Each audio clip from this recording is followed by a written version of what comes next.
The Pine Hill Cemetery, also known as Pine Hill Memorial Park, is located in Port Richey, Florida. It was established in the early 1900s and has served as a burial ground for residents of the area for over a century. The cemetery contains graves of many notable individuals and families from the local community.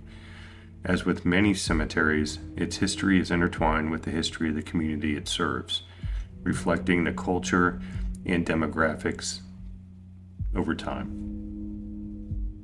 This cemetery is once nestled on the back roads between two small coastal communities. Those small communities exploded with the development and became known as New Port Richey and Port Richey. The cemetery came into existence in 1916 when the ladies of the New Port Richey Civic Club saw the need for a cemetery of their own in their town. They began to seek local property owners to establish this cemetery. George R. Sims, one of the community's most prominent businessmen and property owners, generously donated the 2.2 acres where the cemetery was placed. On November 26, 1916, the Tampa Morning Tribune reported, "Through the efforts of the Women's Civic Club, the Board of Trade is taking steps to secure 10 acres of land for the cemetery. The tract under consideration is about halfway between Efflers and New Port Richey, near the Dixie Highway. It is a high oak land, slightly rolling, and when improved, will make a beautiful resting place for the dead. It is the plan for the communities of Efflers, Port Richey, and New Port Richey to purchase the land to form the Cemetery Association.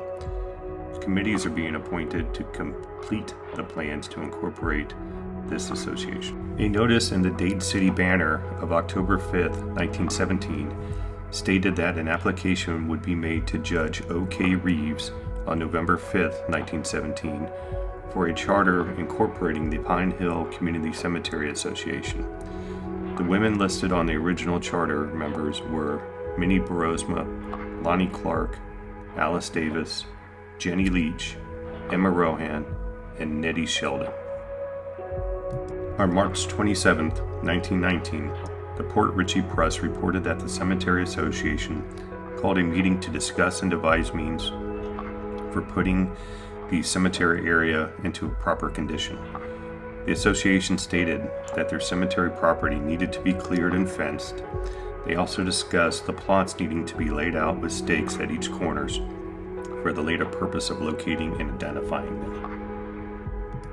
According to an article that was published on February 16, 1920, the New Port Richey Press states that New Port Richey's new cemetery will be known as Pine Hill Cemetery, which is beautifully located 1.5 miles north of town.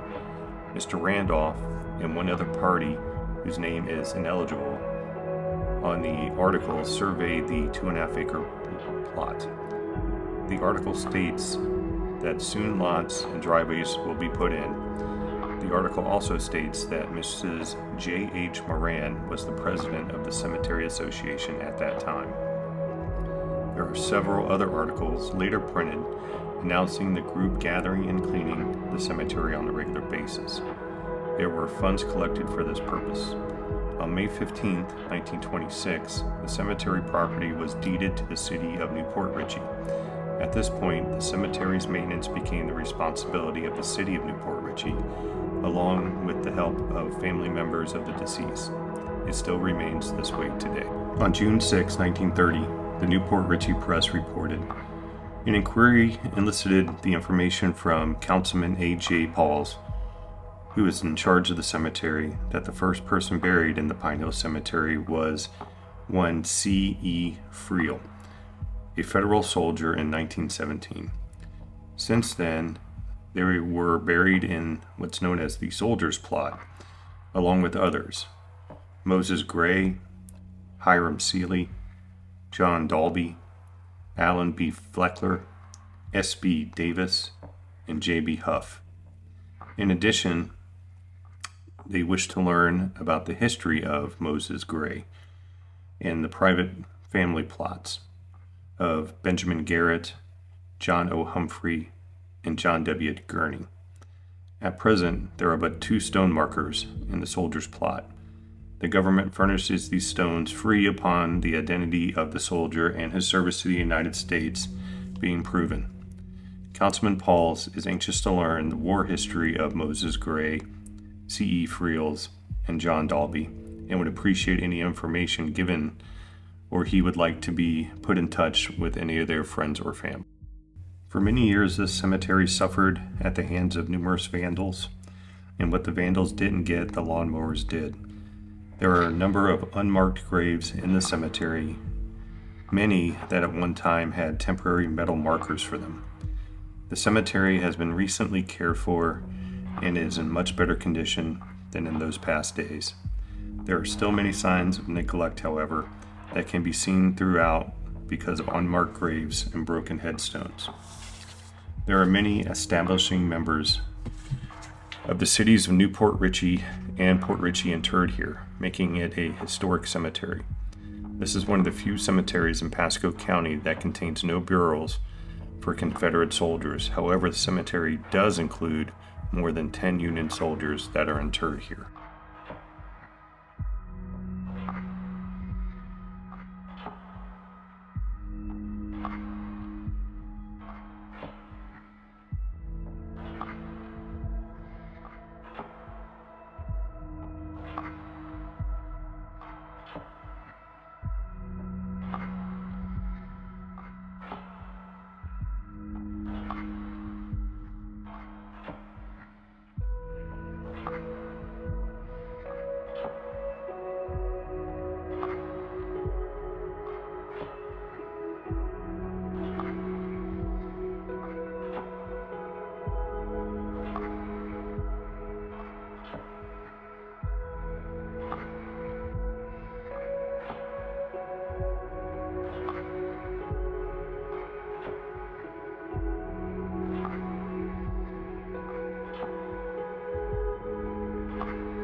Among the veterans interred at Pine Hill Cemetery is the Medal of Honor recipient James W. Huff.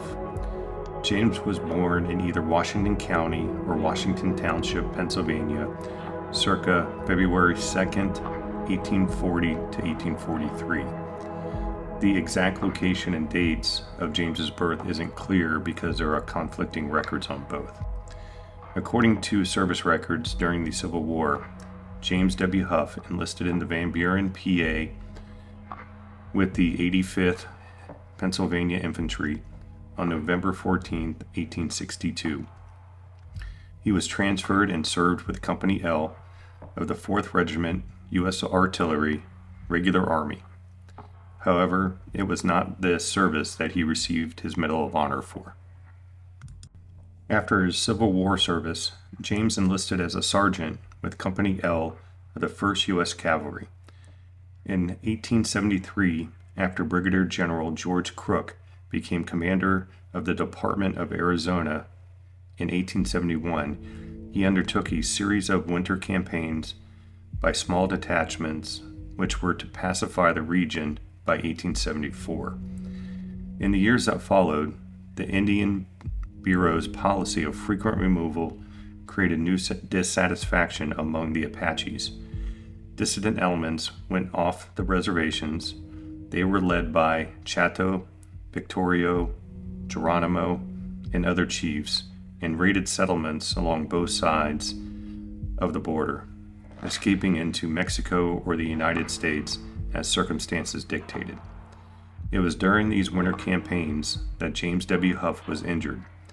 According to records from the Department of Veteran Affairs, on April 12, 1875, James received the Medal of Honor, the highest military honor, citing his gallant engagements with the Apaches. Sometime after his military service, James moved to Georgia and retired, according to the 1900 federal census. According to an article in the St. Pete Times, dated April 21, 2002, James moved to Newport Richey in 1919. According to the 1920 federal census, James, now 72, was living in District 17, which is Newport Richey, with his wife and 2 sons, James Jr. and Edgar. James was laid to rest in the Pine Hill Cemetery on November 30th, 1927. Sergeant Hough's final resting place is shown here. It is on the east side of the cemetery, away from the soldiers' plot that is on the west side. However, it is still beautifully maintained.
Please come by and pay your respects to not only our honored war dead, but to the first African American settlers of West Pasco County.